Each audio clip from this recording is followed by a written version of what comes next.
Bonjour à tous et à toutes, j'espère que vous allez bien dans cette nouvelle vidéo. Aujourd'hui, on va recontinuer la lecture du petit garçon qui n'aimait pas lire et on va directement reprendre à partir du chapitre 4. La rencontre. Après avoir longuement écouté la bibliothécaire et ses tentatives de contagion, la maîtresse nous avait autorisé à un temps de lecture personnel. Nous pouvions parcourir librement la bibliothèque et choisir les livres qui nous intéressaient. Je traînais donc longuement entre les rayons, mais rien ne me donnait envie. Entre deux étagères, je découvris Alexandra et Fanny, en train de se battre pour un livre. Il est à moi, disait l'une en arrachant le livre des mains de sa copine. Non, je l'avais pris avant, répondit l'autre en tirant le livre vers elle. Quelle drôle d'idée, me disais-je, que de se bagarrer pour un livre. Ce n'est pas à moi que ce genre de choses aurait pu arriver. Cette sortie à la bibliothèque commençait à sérieusement m'ennuyer. J'avais réussi durant tout un moment à m'évader en regardant par la fenêtre, mais la bibliothécaire était venue me sortir de mes rêveries en m'invitant à aller choisir un livre. Alors, pour ne plus me faire remarquer, j'empruntais un gros livre au hasard des étagères et allais me coucher sur un large coussin. La bibliothécaire avait dit que nous ne pouvions nous y installer confortablement pour profiter d'un agréable moment de lecture. Moi, je n'avais retenu que la première partie de sa phrase, d'autant plus que j'étais très fatigué. À vrai dire, je n'avais pas passé une bonne nuit. La dispute de la veille avec mes parents m'avait empêché de dormir. J'allais donc m'allonger sur un gros coussin que je pris soin de cacher derrière une grande étagère de livres. Au moins, ici, à l'abri des regards, j'étais sûr que personne ne viendrait m'embêter en me forçant à lire. Depuis ma cachette, j'entendais les allées et venues de mes camarades, les remarques de la maîtresse et les pas discrets de la bibliothécaire. Sans que personne ne puisse me voir ou m'entendre en retour. Du moins, je les ai entendus un moment, et puis soudain plus rien, le silence absolu. Il n'y avait plus aucun bruit dans la salle. Je tentais de tendre l'oreille pour percevoir un son, mais il n'y avait pas moyen d'entendre quoi que ce soit. Un peu inquiet, je finis par me décider à sortir de ma cachette. J'eus du mal à m'extraire de mon gros coussin. Mes jambes étaient toutes engourdies. Je compris alors que je m'étais endormi durant un bon moment. Mon corps était encore lourd de sommeil et le livre que j'avais fait semblant de lire était posé par terre. En attendant de me réveiller complètement, je décidai de m'aventurer dans la bibliothèque. À quatre pattes, à dire vrai, je n'étais pas très rassuré. Ce silence n'était pas normal. Même si la bibliothécaire était parvenue à transmettre son virus à chaque élève de la classe, j'aurais dû entendre quelques bruits de pages que l'on tourne, des livres que l'on pose sur des étagères, des mouvements par-ci par-là. Mais là, rien. Absolument rien. Un frisson me parcourut tout le corps. Malgré ma peur, je m'obligeai à sortir de ma cachette, car il fallait bien que je sache ce que faisaient mes camarades. Je continuai à avancer lentement, à quatre pattes, jusqu'au moment où je découvris, avec horreur, que la bibliothèque était vide. Personne, plus personne, des livres à perte de vue. Inquiet, je n'osais pas me relever. Je marquai que les livres étaient rangés, les coussins empilés et la porte fermée. Il me fallut peu de temps pour comprendre que durant mon sommeil, la classe était repartie, m'oubliant dans ma cachette. Mais comment allais-je pouvoir sortir d'ici à présent? Je détestais les livres, criai-je en me laissant tomber sur le sol. Je voulais retrouver maman et son sourire d'amour qui me consolait de tous mes chagrins.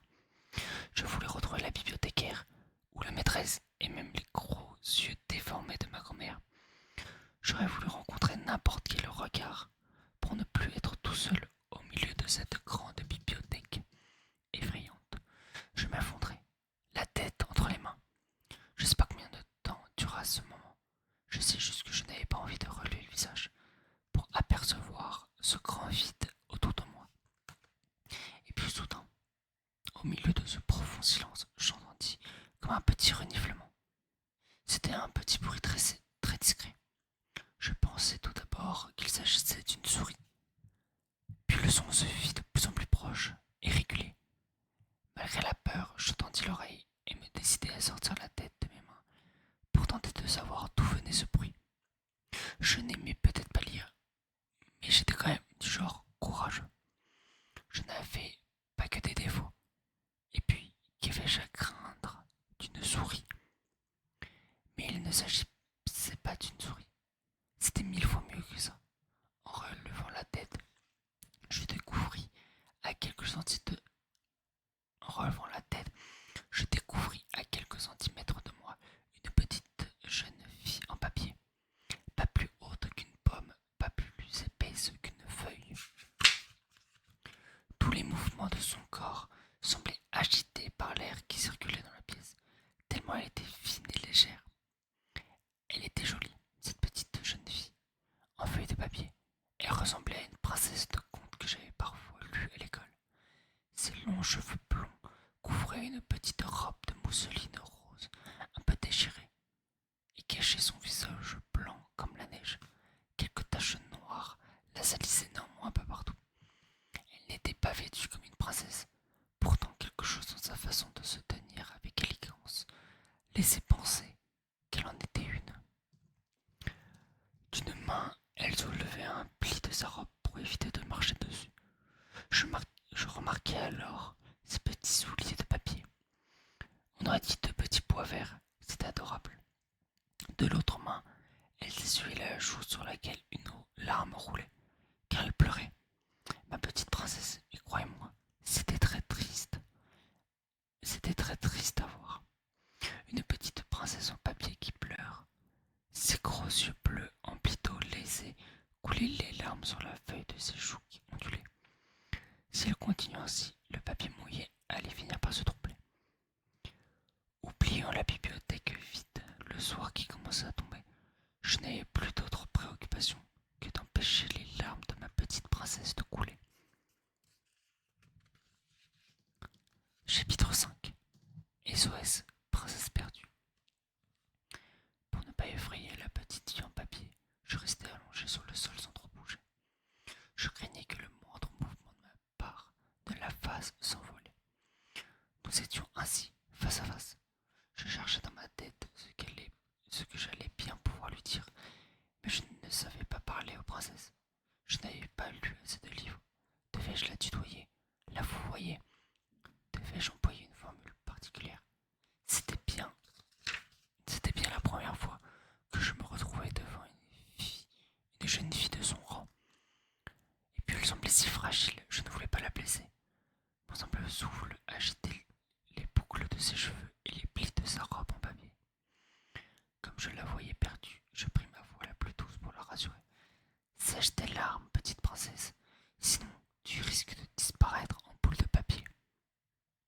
Mais je ne peux pas, me répondit-elle entre deux reniflements. Je suis trop triste. Et pourquoi donc? Continuai-je calmement. Je suis perdue, et de toute façon, je ne veux pas rentrer chez moi. Les gens sont trop méchants. Mais d'où viens-tu? De chez mon père.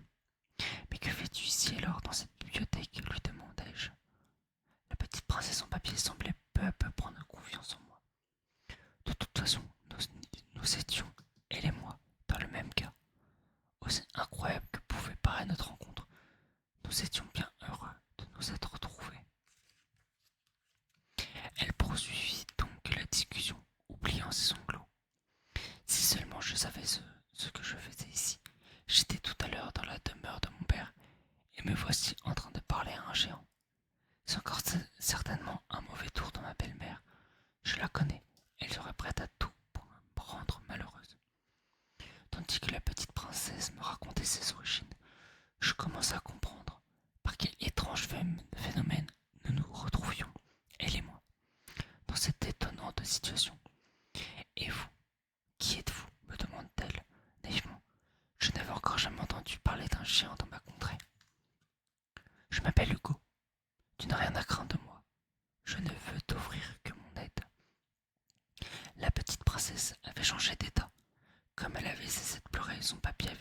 entièrement séché.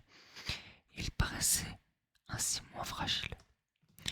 Je veillais cependant à ne pas souffler trop fort par crainte de la soulever du sol. Je suis perdu, géant Hugo, me dit-elle, et je ne comprends pas où je me trouve.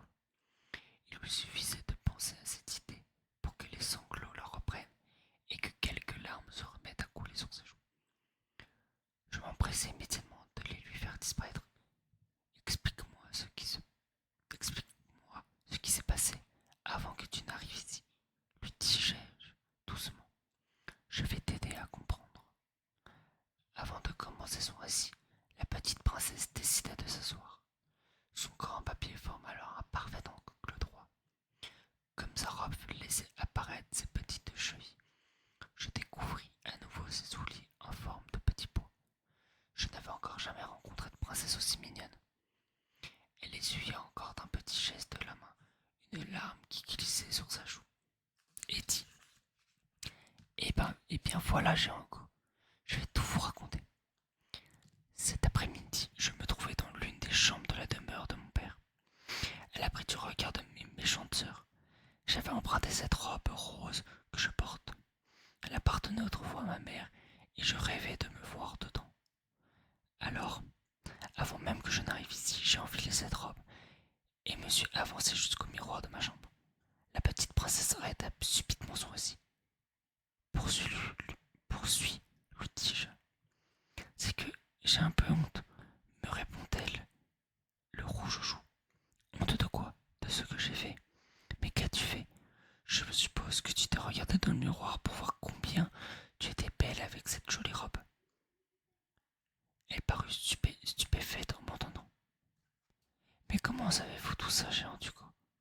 C'est en effet ce que je vis. J'ai mis ces petits souliers verts et j'ai dansé devant le miroir. Et alors, il n'y a aucune honte à cela. Toutes les filles dansent devant leur miroir. La petite princesse parut tout à fait surprise de ma réponse, mais se sentit en confiance pour continuer son histoire. Donc tandis que je dansais devant mon miroir, le sol s'est soudainement dérobé sous mes pieds. C'était comme si la chambre se mettait à pencher. J'ai tenté de résister pour ne pas tomber, mais j'étais agité dans tous les sens, dans tous sens. La chambre basculait sur la gauche, puis basculait sur la droite. Le miroir s'est brisé et tous les meubles de la pièce se heurtaient les uns contre les autres. Et puis soudain, j'ai fait une chute effroyable. Une chute dans un vide immense. Après, je ne me souviens plus de rien. Je crois m'être évanoui. Et lorsque j'ai rouvert les yeux, j'étais ici. J'ai beaucoup pleuré, car je ne comprenais pas où j'étais. Tout est si grand, et rien ne ressemble à ce que je connais. Et enfin, je vous ai vu.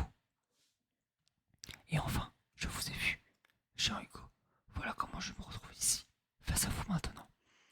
Quelques larmes se mirent de nouveau à couler sur son visage. Elle tombait sur sa petite robe en papier rose. Arrête de pleurer, petite princesse, la suppliai-je. J'ai compris d'où tu viens et je pense savoir comment t'aider. Merci d'avoir écouté cette petite vidéo.